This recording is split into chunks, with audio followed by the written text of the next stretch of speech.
দল বিরোধী কার্যকলাপের জন্য আপনাকে দল থেকে সাসপেন্ড করা হয়েছে, এমনটা জয়প্রকাশ মজুমদার তিনি নিজেই জানিয়েছেন। এই বিষয় নিয়ে কী বলবেন? আমি কিছুক্ষণ আগে অবধি আমার মিডিয়ার যারা বন্ধুরা এসেছিলেন আজকে বিকেলে তাদেরকেও আমি দলের হয়েই বাইট দিয়েছি, রিয়াকশান দিয়েছি, গতকাল দিয়েছি, পরশু দিয়েছি। তৃণমূল কংগ্রেসের জন্মলগ্ন থেকে প্রত্যেক মুহূর্তে দলের অসময়ে অস্বস্তিকর বিব্রতকর পরিস্থিতিতেও দলের হয়ে আমি ব্যাটিং করে গেছি। সুতরাং কোনটা দল বিরোধী সেটাই তো বুঝতে পারলাম না। আরজিকর ঘটনায় সর্বপ্রথম আপনি মুখ খুলেছিলেন, কোথাও কি সেই ঘটনার পরিপ্রেক্ষিতে এই পদক্ষেপ?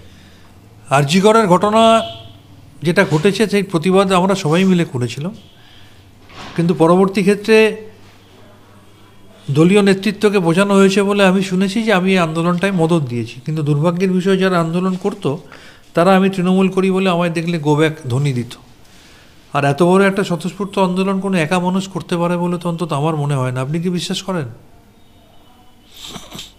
পরবর্তী কি ভাবছেন যে এই বিষয় নিয়ে? আপনি বলছেন আপনি নিজে জানেন না, আপনি আপনার কি কারণে দল থেকে আপনাকে সাসপেন্ড করা হলো বা কার্যকলাপ কি করেছেন যেটা দল বিরোধী, তো এই বিষয় নিয়ে কি শীর্ষ নেতৃত্বের সঙ্গে কথা বলবেন? সেটা ভেবে দেখবো কী করবো। আমি এখনও অবধি জানি না আমি কি দল বিরোধী কাজ করেছি।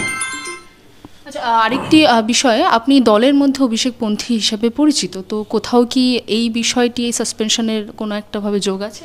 অভিষেক ব্যানার্জি কি বিজেপির নেতা, না কংগ্রেসের নেতা, না সিপিএমের নেতা? মমতা ব্যানার্জি যদি সর্বভারতীয় সভানেত্রী হন তারই অনুমোদন কমে তো অভিষেক বন্দ্যোপাধ্যায় সর্বভারতীয় সাধারণ সম্পাদক। তো মমতা ব্যানার্জির কাজ করা, অভিষেক ব্যানার্জির কাজ করা সেটা কি আলাদা? সুব্রত বক্সির কাজ করা সেটা কি আলাদা? এটা তো তৃণমূলেরই কাজ। বাংলা হান্টের আরও খবর দেখতে নজর রাখুন। বাংলা খবর মানেই বাংলা হান্ট।